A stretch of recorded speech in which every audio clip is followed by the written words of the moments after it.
வணக்கம். தந்தையின் பாட்காஸ்ட் செய்திகளை வாசிப்பது கவிதா சுந்தர். முதலில் தலைப்புச் செய்திகள்.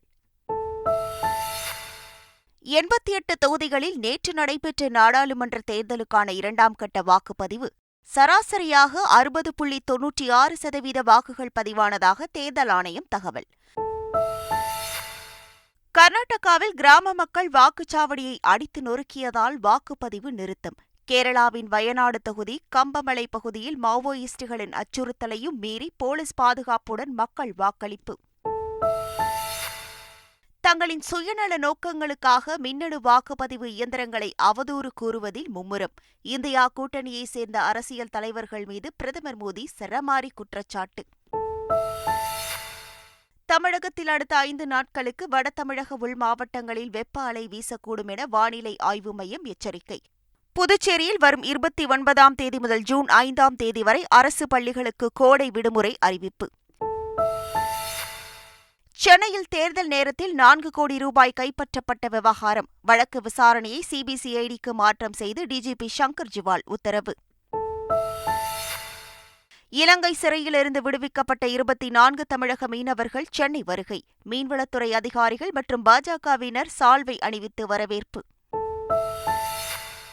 இஸ்ரேலில் நிகழ்ந்த கார் விபத்தில் அந்நாட்டு பாதுகாப்புத்துறை அமைச்சர் காயம். ஒரு பெண் உள்ளிட்ட 2 பேர் விபத்தில் படுகாயமடைந்துள்ளதாகவும் போலீசார் தகவல். ஐபிஎல் கிரிக்கெட் வரலாற்றில் அதிக ரன்களை சேஸ் செய்து பஞ்சாப் அணி புதிய சாதனை.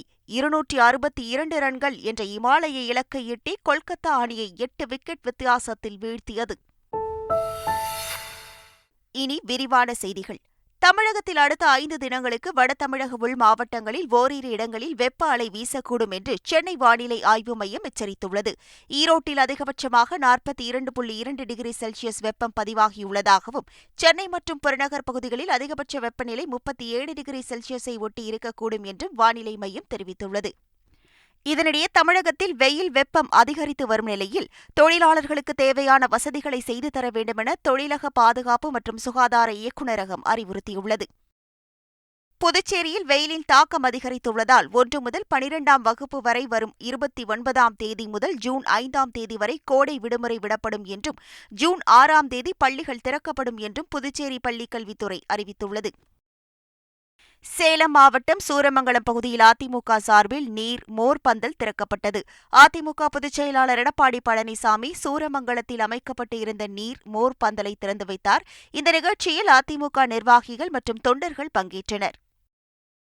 தமிழ்நாட்டைச் சேர்ந்த படகு போட்டி வீராங்கனை நேத்ரா குமணன் 2வது முறையாக ஒலிம்பிக்கிற்கு தகுதி பெற்றுள்ளார்.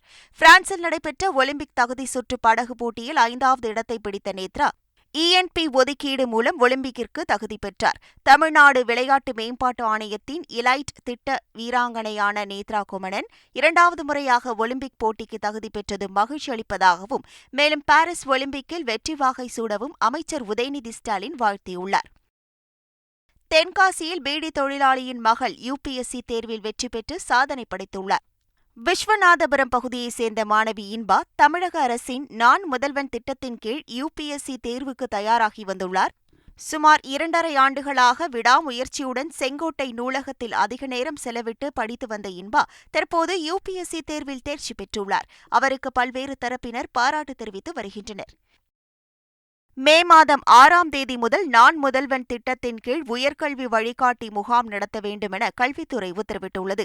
10, 11 மற்றும் 12ஆம் வகுப்பு மாணவர்களில் பொதுத் தேர்வு எழுதாதவர்கள் மற்றும் தேர்வு எழுதி தேர்ச்சி பெறாத மாணவர்களை துணைத் தேர்வு எழுத ஊக்கப்படுத்த வேண்டுமென தெரிவிக்கப்பட்டுள்ளது. மேலும் தேர்ச்சி பெற்றவர்களுக்கு உயர்கல்வி குறித்த வழிகாட்டுதல்களையும் வழங்க வேண்டுமென அறிவுறுத்தப்பட்டுள்ளது. சென்னையில் தேர்தல் நேரத்தில் 4 கோடி ரூபாய் கைப்பற்றப்பட்ட விவகாரம் தொடர்பான வழக்கு விசாரணையை சிபிசிஐடிக்கு மாற்றம் செய்து டிஜிபி சங்கர் ஜிவால் உத்தரவிட்டுள்ளார். கடந்த ஏப்ரல் 6ஆம் தேதி நெல்லை எக்ஸ்பிரஸ் ரயிலில் உரிய ஆவணங்களின்றி கொண்டு செல்லப்பட்ட சுமார் 4 கோடி ரூபாய் பறிமுதல் செய்யப்பட்டு நவீன், சதீஷ், பெருமாள் ஆகிய 3 பேர் கைது செய்யப்பட்டு பின்னர் நிபந்தனை ஜாமீனில் விடுவிக்கப்பட்டனர். இதில் சதீஷ் என்பவர் பாஜக எம்எல்ஏ நயினார் நாகேந்திரனுக்கு சொந்தமான ஹோட்டலில் மேலாளராக பணிபுரிந்து வருவதும், நெல்லை மக்களவை தொகுதியில் பாஜக சார்பில் போட்டியிடும் நயினார் நாகேந்திரனின் தேர்தல் செலவுகளுக்காகவே பணம் கொண்டு செல்லப்பட்டதாகவும் கூறியது பரபரப்பை ஏற்படுத்தியது. இது தொடர்பான விசாரணைக்கு ஆஜராகுமாறு நயினார் நாகேந்திரன் உட்பட பாஜக நிர்வாகிகள் சிலருக்கு தாம்பரம் போலீசார் சம்மன் அனுப்பிய நிலையில் 10 நாள் கால அவகாசம் கேட்டு நயினார் நாகேந்திரன் கடிதம் அனுப்பியுள்ளார். இந்த நிலையில் இந்த வழக்கு விசாரணையை சிபிசிஐடிக்கு மாற்றம் செய்து டிஜிபி சங்கர் ஜிவால் உத்தரவிட்டுள்ளார். இலங்கை சிறையிலிருந்து விடுவிக்கப்பட்ட 24 தமிழக மீனவர்கள் விமானம் மூலம் சென்னை வந்தடைந்தனர். கடந்த மார்ச் 20ஆம் தேதி எல்லை தாண்டி மீன்பிடித்ததாக கூறி மண்டபம் பகுதியைச் சேர்ந்த 24 மீனவர்களை இலங்கை கடற்படை கைது செய்து சிறையில் அடைத்தது. இந்த நிலையில் மத்திய மாநில அரசுகள் இலங்கை அரசுடன் பேச்சுவார்த்தை நடத்தியதை அடுத்து 24 மீனவர்களும் விடுதலை செய்யப்பட்டு விமானம் மூலம் சென்னை வந்தடைந்தனர். அப்போது அவர்களை மீன்வளத்துறை அதிகாரிகள் மற்றும் பாஜகவினர் சால்வை அணிவித்து வரவேற்றனர். கோவை கார் குண்டுவெடிப்பு வழக்கில் முக்கிய குற்றவாளியான தாஹா நசீர் மீது தேசிய புலனாய்வு முகமை குற்றப்பத்திரிகை தாக்கல் செய்துள்ளது. கோவை உக்கடத்தில் உள்ள ஈஸ்வரன் கோவில் தெருவில் உள்ள கோட்டை சங்கமேஸ்வரர் கோவில் முன்பு கடந்த 2022ஆம் ஆண்டு நிகழ்ந்த கார் குண்டுவெடிப்பு வழக்கில் தேசிய புலனாய்வு முகமை 3வது துணை குற்றப்பத்திரிகையை தாக்கல் செய்தது. அதில் 14வது குற்றவாளியான தாஹா நசீருக்கு எதிராக குற்றப்பத்திரிகை தாக்கல் செய்யப்பட்டுள்ளது. கார் குண்டுவெடிப்பில் உயிரிழந்த ஜமேஷா முபீன், முகமது தௌபிக், தாஹா நசீர் ஆகியோர் குழுவின் தலைவர் உமா ஃபரூக்கின் சதித்திட்டங்களை நிறைவேற்றும் குழுவினராக செயல்பட்டு வந்ததும் விசாரணையில் தெரியவந்துள்ளது. இந்திய அரசுக்கு எதிராக நாட்டை சீர்குலைக்க அவர்கள் திட்டமிட்டு வந்ததாக தேசிய புலனாய்வு முகமை தெரிவித்துள்ளது. சென்னை காசிமேட்டில் முன்னாள் ரவுடி கொலை செய்யப்பட்ட சம்பவத்தில் கைதான 17 வயது சிறுவன் போலீசாரிடமிருந்து தப்பிய சம்பவம் பரபரப்பை ஏற்படுத்தியுள்ளது. காசிமேட்டை சேர்ந்த தேசிங்கை 5 பேர் கொண்ட கும்பல் 2 தினங்களுக்கு முன்பு வெட்டி கொலை செய்தது. இது தொடர்பாக 17 வயது சிறுவன் உட்பட 5 பேரை கைது செய்த போலீசார் அந்த சிறுவனை மாஜிஸ்ட்ரேட்டிடம் ஆஜர்படுத்த அழைத்து சென்றபோது போலீசாரின் கையை தட்டிவிட்டு அந்த சிறுவன் தப்பி ஓடியதாக கூறப்படுகிறது. அந்த சிறுவனை சிசிடிவி காட்சி மூலம் தேடி கண்டுபிடிக்கும் பணியில் போலீசார் தீவிரமாக ஈடுபட்டுள்ளனர். தருமபுரி மாவட்டம் பாப்பிரெட்டிப்பட்டி அருகே உறவினர் வீட்டில் 24 பவுன் நகைகளை திருடிய இளைஞரை போலீசார் கைது செய்தனர். கள்ளியூர் கிராமத்தைச் சேர்ந்த குமார் என்பவரின் வீட்டில் கடந்த சில தினங்களுக்கு முன் 24 பவுன் காணாமல் போனதை அடுத்து காவல் நிலையத்தில் புகார் அளிக்கப்பட்டது. போலீசார் விசாரித்ததில் குமாரின் வீட்டிற்கு அருகில் வசிக்கும் கோகுல் என்ற உறவுக்கார இளைஞர் கார் ஓட்டுவதற்காக அடிக்கடி வந்தபோது நகைகள் வைக்கும் இடத்தை நோட்டமிட்டு திருடி சென்றது தெரியவந்தது. கோகுலை கைது செய்த போலீசார் அவர் திருடி சென்ற 24 பவுன் நகைகளில் 11 பவுன் நகையை மீட்டு குமாரிடம் ஒப்படைத்தனர். திருவாரூர் மாவட்டம் திருத்துறைப்பூண்டியில் உள்ள ராமர் கோவிலில் சீதா திருக்கல்யாணம் சிறப்பாக நடைபெற்றது.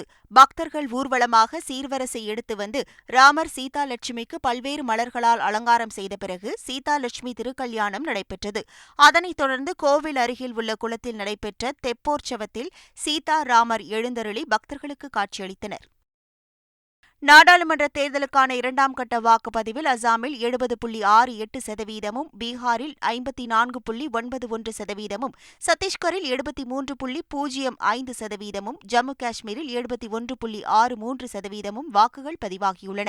இதேபோல் கர்நாடகாவில் 67.08%, கேரளாவில் 65.28%, மத்திய பிரதேசத்தில் 56.60% வாக்குகள் பதிவாகியுள்ளன. மகாராஷ்டிராவில் 54.34%, மணிப்பூரில் 77.18%, ராஜஸ்தானில் 63.82%, திரிபுராவில் 78.63% வாக்குப்பதிவு நடைபெற்றுள்ளது. உத்தரப்பிரதேசத்தில் 54.82%, மேற்கு வங்கத்தில் 71.84% வாக்குகள் பதிவாகியுள்ளது. நேற்று இரவு 7 மணி நிலவரப்படி சராசரியாக 60.96% வாக்குகள் பதிவாகியுள்ளதாக தேர்தல் ஆணையம் தெரிவித்துள்ளது. கர்நாடக மாநிலத்தில் கிராம மக்கள் வாக்குச்சாவடியை அடித்து நொறுக்கியதால் வாக்குப்பதிவு நிறுத்தப்பட்டது. சாம்ராஜ்நகர் மாவட்டம் ஹனூர் தாலுகாவில் உள்ள இண்டிகன்னட்டா கிராமத்தில் அடிப்படை வசதிகள் எதுவும் இல்லை என்று கூறி தேர்தலை புறக்கணிக்க கிராம மக்கள் முடிவு செய்திருந்தனர். இந்த நிலையில் அதிகாரிகள் சமாதான முயற்சியில் ஒரு தரப்பினர் திருப்தி அடைந்து வாக்கு அளிக்க வாக்குச்சாவடிக்கு சென்றனர். இதற்கு மற்றொரு தரப்பினர் எதிர்ப்பு தெரிவித்ததால் இரு தரப்பினருக்கும் மோதல் ஏற்பட்டது. வாக்குப்பதிவு மையத்தில் இருந்த மேஜை, நாற்காலிகளை எதிர்கோஷ்டியினர் அடித்து நொறுக்கியதால் அங்கு வாக்குப்பதிவு நிறுத்தப்பட்டது. கேரள மாநிலம் வயநாட்டில் தமிழர்கள் வசிக்கும் கம்பமலை பகுதியில் மாவோயிஸ்டுகளின் அச்சுறுத்தலையும் மீறி காவல்துறையினரின் பாதுகாப்புடன் பொதுமக்கள் வாக்களித்தனர்.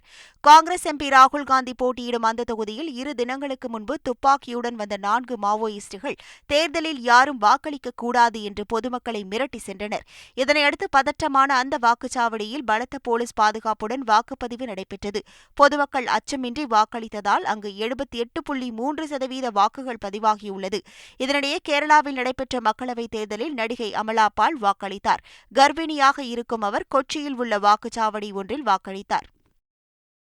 பீகார் மாநிலம் ஆராரியா பகுதியில் நடைபெற்ற தேர்தல் பிரச்சார பொதுக்கூட்டத்தில் பேசிய பிரதமர் மோடி, இந்தியாவின் ஜனநாயகத்தையும் தேர்தல் நடைமுறைகளையும் தேர்தலில் பயன்படுத்தப்படும் தொழில்நுட்பங்களையும் ஒட்டுமொத்த உலகமே பாராட்டிக் கொண்டிருப்பதாக குறிப்பிட்டுள்ளார்.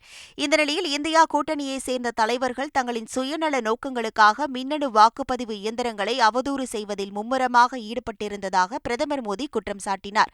வாக்குச்சீட்டு அடிப்படையிலான பழைய வாக்களிப்பு முறையை மீண்டும் கொண்டுவர முடியாது என உச்சநீதிமன்றம் வலிமையான தீர்ப்பை வழங்கியிருப்பதாக குறிப்பிட்ட பிரதமர் மோடி, வாக்குச்சீட்டு பெட்டிகளை கொள்ளையடிக்க நினைத்தவர்களின் கனவுகள் தகர்ந்துவிட்டதாக கூறினார். மின்னணு வாக்குப்பதிவு இயந்திரங்கள் குறித்து மக்களிடம் சந்தேகத்தை உருவாக்கியதற்காக இந்தியா கூட்டணி தலைவர்கள் மன்னிப்பு கேட்க வேண்டும் என்றும் பிரதமர் மோடி கேட்டுக் கொண்டார். இதனிடையே தேர்தல் நடைமுறையில் மக்களின் நம்பிக்கையை அதிகரிப்பதற்கான எங்களின் அரசியல் பிரச்சாரம் தொடரும் என்று காங்கிரஸ் மூத்த தலைவர் ஜெயராம் ரமேஷ் தெரிவித்துள்ளார். நாடாளுமன்ற வளாகத்திற்கு மேலே ஹெலிகாப்டர் மூலம் கருப்பு பூனை படையைச் சேர்ந்த வீரர்கள் கீழே இறங்கி பாதுகாப்பு ஒத்திகையை மேற்கொண்டனர். தீவிரவாத தாக்குதல், தீ விபத்து உள்ளிட்ட சிக்கலான மற்றும் அவசர நிலை காலங்களில் விரைந்து செயலாற்றுவது குறித்த இந்த ஒத்திகை நிகழ்த்தப்பட்டது. கடந்த ஆண்டு டிசம்பர் மாதம் குளிர்கால கூட்டத்தொடரின் போது நாடாளுமன்ற வளாகத்தில் நடைபெற்ற பாதுகாப்பு குளறுபடி சம்பவம் அதிர்ச்சியை ஏற்படுத்தியது. அதன் எதிரொலியாக இந்த பாதுகாப்பு ஒத்திகை நிகழ்த்தப்பட்டுள்ளது. இந்த நிலையில் நாடாளுமன்ற வளாகத்தில் டெல்லி காவல்துறைக்கு பதிலாக இனி CISF எனப்படும் மத்திய தொழிலக பாதுகாப்பு படை பாதுகாப்பு பணியை மேற்கொள்ளவுள்ளது.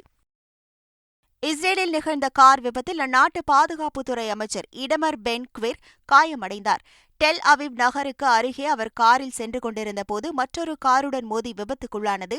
இதில் இடமர் பென் குவிர் காயமடைந்ததாகவும் அவர் உடனடியாக ஆம்புலன்ஸ் மூலம் மருத்துவமனைக்கு அனுப்பி வைக்கப்பட்டதாகவும் இஸ்ரேல் போலீசார் தெரிவித்தனர்.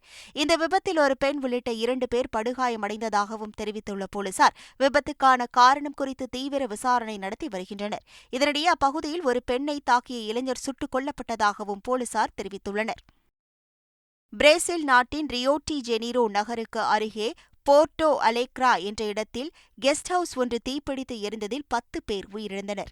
அறை ஒன்றில் ஏற்பட்ட தீ மளமளவென கெஸ்ட் ஹவுஸ் முழுவதும் பரவியதில் 11க்கும் மேற்பட்டோர் தீக்காயமடைந்ததாக அங்கு தங்கியிருந்தவர்கள் தெரிவித்தனர். போதிய பாதுகாப்பு வசதியின்றி இயங்கி வந்த அந்த கெஸ்ட் ஹவுஸிற்கு தீயணைப்புத்துறை உரிமம் வழங்கப்படவில்லை என்றும் இதுகுறித்து விசாரணை நடைபெற்று வருவதாகவும் போலீசார் தெரிவித்துள்ளனர். IPL கிரிக்கெட் போட்டியில் கொல்கத்தாவை 8 விக்கெட் வித்தியாசத்தில் வீழ்த்தி பஞ்சாப் அணி அபார வெற்றி பெற்றது.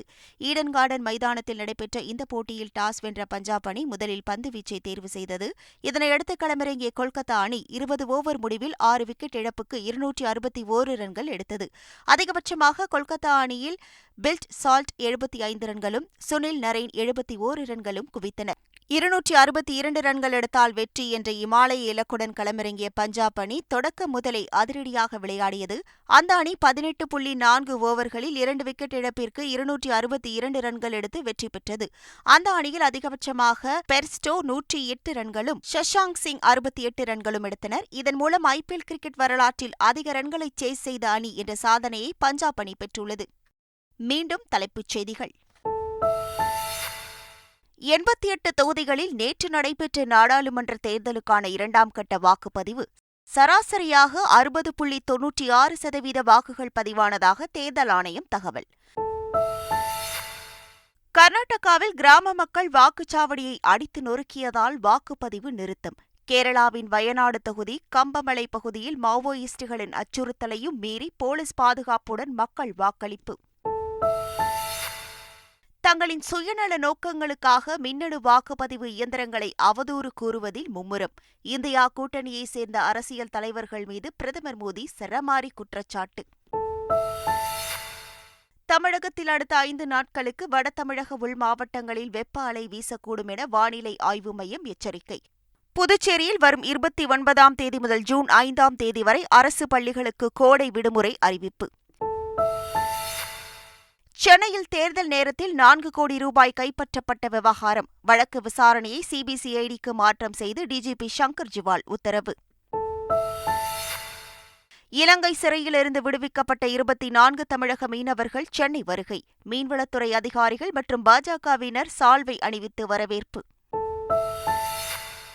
இஸ்ரேலில் நிகழ்ந்த கார் விபத்தில் அந்நாட்டு பாதுகாப்புத்துறை அமைச்சர் காயம். ஒரு பெண் உள்ளிட்ட 2 பேர் விபத்தில் படுகாயமடைந்துள்ளதாகவும் போலீசார் தகவல். ஐபிஎல் கிரிக்கெட் வரலாற்றில் அதிக ரன்களை சேஸ் செய்து பஞ்சாப் அணி புதிய சாதனை. 262 ரன்கள் என்ற இமாலய இலக்கை எட்டி கொல்கத்தா அணியை 8 விக்கெட் வித்தியாசத்தில் வீழ்த்தியது. இத்துடன் தந்தியின் பாட்காஸ்ட் செய்திகள் நிறைவடைந்தன.